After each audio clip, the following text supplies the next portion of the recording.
صرف او صرف په 1000 روپۍ باندې بدکاری د پیښور یو خاص مرکز چې هلته په 1000 روپۍ باندې بدکاری کیږي او نوې نوې جنکۍ کومې چې تازه پیغلې شوي دي هغه راوړل کیږي. هلته پکې ناروا کارونه کیږي. دا په کوم هوټل کې دا کارونه کیږي؟ دا به ټول هر څه تاسو په دې ویډیو کې وګورئ. دا ویډیو ماشومان مه ګورئ. که تاسو تر اوسه زموږ چینل نوي سبسکرایب کړئ همدا اوس یې سبسکرایب کړئ چې په آینده وخت کې زموږ راتلونکي معلومات او ویډیوګانې تاسو ته په وخت در ورسي. تاسو ته به دا معلومه وي چې نن سبا غربت ډېر زیات شوی دی او په اکثرو ښارونو کې که هغه د پیښور ښار دی یا نور ښارونه دي هلته بدکاریانې چې دي دا په عروج باندې دي، بالکل ټاپ پوزیشن ته رسېدلي دي او خلک اوس ورته چکلې دپاره ځایونه نیولي دي، کورونه نیولي دي، هوټلونه نیولي دي. په هغې کې داسې انټي ټایپ ښځې وي چې هغوی کمې تازه پیغلې شوي جنکۍ او یا داسې ښځې چې د هغوی خاوندانو سره تازه واده شوي وي او دغه جنکۍ چې دي خاوندان یې کار نه کوي نو دوی چلوي او استعمالیږي. دا په پیښور کې په صدر کې او په حیات آباد کې په رنګ روډ باندې په مختلفو ځایونو کې دا اډې شروع دي، دا کارونه کیږي. د دې به تاسو سره مختلف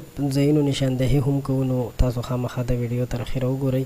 زموږ همیشه دا کوشش وي چې موږ تاسو سره په داسې موضوعاتو باندې خبرې وکړو چې هغه ستاسو په ذهن کې راولو. په حیات آباد کې نن سبا په مختلفو ځایونو کې چې دی جنکۍ ولاړې وي او کوم داسې ښه ګاډي والا کس چې وي هغه ته لاس ورکوي بیا هغه سره خیږي، خبره ورسره کوي چې په هره خوا ورسره لاړې شي ځي ورسره. که د دې تاسو ثبوت غواړئ نو همدغه ویډیو به هم تاسو سره لاندې په کمنټ کې شریکه کړو. په لومړي کمنټس کې به تاسو سره لینک وي، په هغې باندې کلیک وکړئ چې تاسو یې په خپلو سترګو وګورئ چې په حیات آباد کې دا څه شروع دي. حیات آباد چې د پیښور زړه دی، بل ورپسې به راشو صدر ته. په صدر کې هم دا کارونه کیږي. تر اوسه پورې د دې تپوس کولو والا هېڅوک نشته. مختلف هوټلونه په صدر کې په حیات آباد کې مختلف ځایونو کې کمرې او چکلې ورته بوک شوي دي او دغلته دا کارونه کیږي. د خدای دپاره حکومت له پکار دی چې کوم غریبانان خلک د هغوی سره مرسته وکړي چې د دې بدکارۍ د دې بې حیایۍ مخنیوی وشي.